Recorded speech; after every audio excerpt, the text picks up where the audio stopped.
Итак, друзья, погнали. Рассказываю первый год. Год начала всего нового. Это начало нового цикла девятилетнего. И в этот год человеку приходит мощная солнечная энергия.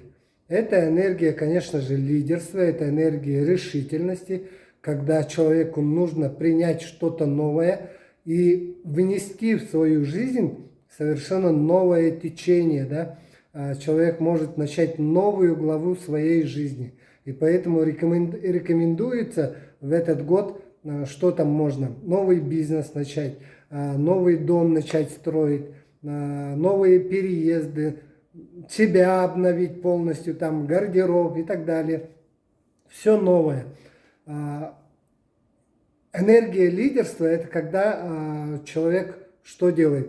Человек выстраивает какую-то стратегию, да, и человек за собой может повести других людей в этот год. И поэтому вам важно, когда вы занимаетесь реализацией своей души, понять и в этот год выстроить девятилетнюю стратегию своей жизни. На 9 лет выстроить свою стратегию. Я вот занимаюсь мастер Сюцай своей новой профессией. Я вот на 9 лет выстроил эту стратегию и иду по ней.